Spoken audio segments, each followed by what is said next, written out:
Hi guys, Mike from Brass Musician here, just reviewing a couple of mutes, 3 actually, that Humes and Berg have sent me.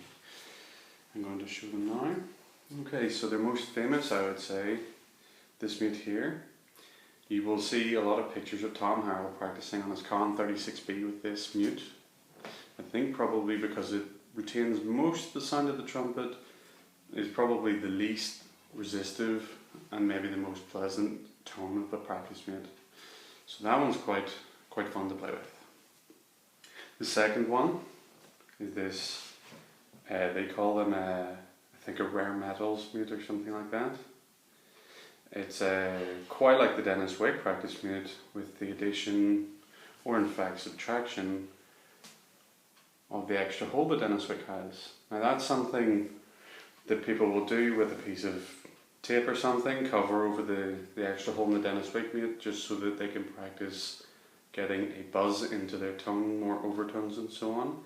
This is my favourite out of the 3 mutes. It's probably the quietest.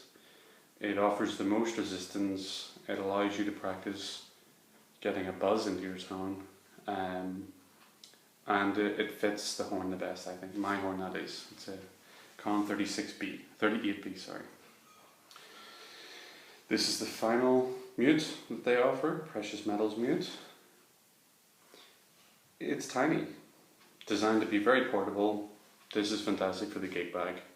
My only question is, this one doesn't fit my bell so great. It does fall out occasionally, but also if you see this, fitted to the horn, I wonder if it's possible to make it smaller, because it's still quite long. It's not a big deal. It's light, it's compact, it's a good mute, does the job well. Sounds like a quiet straight mute to me.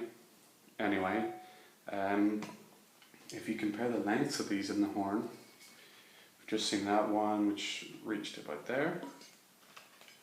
This one actually reaches about the same, it's a good bit heavier. And finally, this mute. It protrudes. Now, tuning wise, this mute is the best, I think. Resistance wise, it's the most ish, like playing an open trumpet. None of them are really like playing an open trumpet at all. So I'll do some play tests. I'm going to face away because the microphone isn't entirely trumpet friendly. So I'm going to attempt to play all these examples at the same volume. I'll try and play the same example each time. For a start, I'm just going to play mezzo forte to forte F on the staff.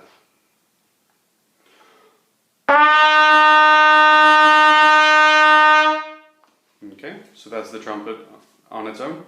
This may sound a wee bit crude through the microphone of my iPad, but all the same, it'll give you an impression. So I'm going to keep the same volume, the same sound, the same response, and play with this mute.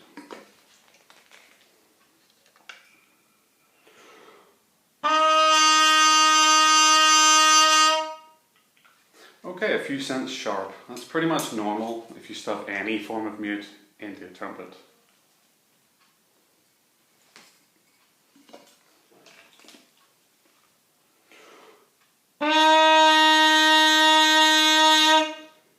Okay, I think you can hear the slight zing on the edge of that sound. I will demonstrate that slightly more in a minute. And finally, the baby mute.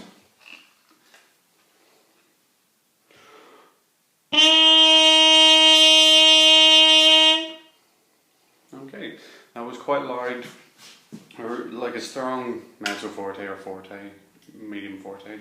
They're all roughly doing the same job. They're all taking the volume way down. Now, my favourite, probably just for regular practice, will be this mute here. It allows you to work creating the buzz in your sound. It cuts the most sound out, and it's the one that holds in my bell the most reliably. I'm now going to demonstrate this buzz that you can create.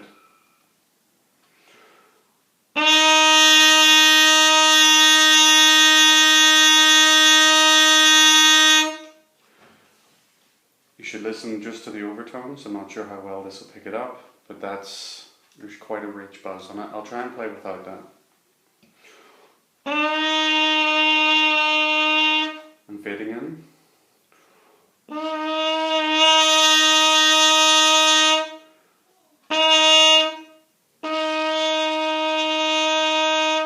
And this is something I'm trying to recreate at slightly lower volume levels in my own practice.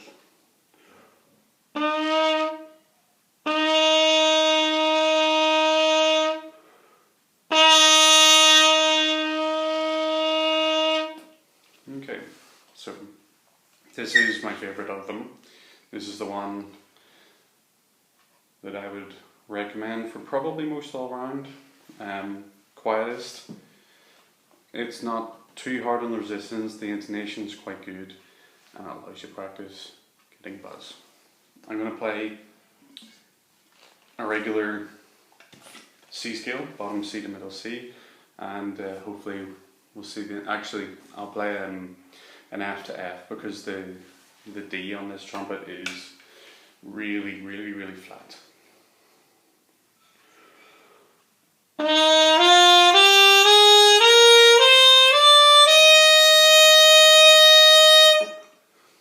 Okay, the F on the top line sounded a hair flat to my ears. Playing this open on my instrument, it's quite sharp, and I've adjusted for that already on the trigger. So that's perhaps what that is. I'll play it with this mute here.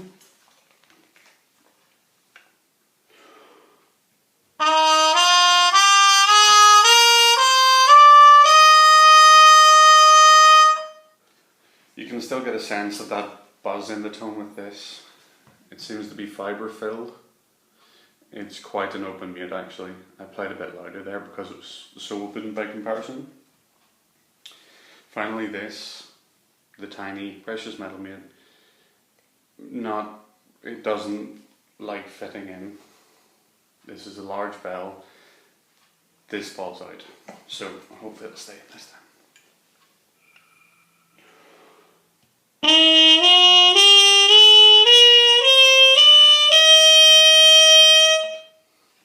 So the evenness of scale is there in all of them. That's pretty impressive.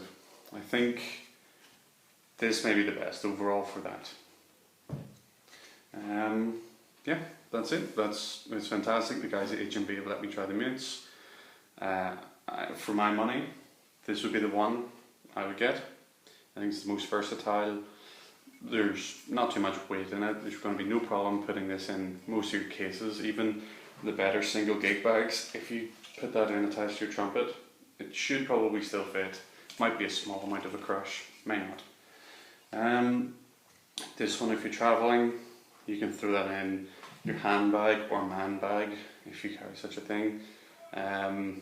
Alternatively, you may be able to modify this and make it a wee bit smaller if you wanted to put it in the bell and carry it in your case.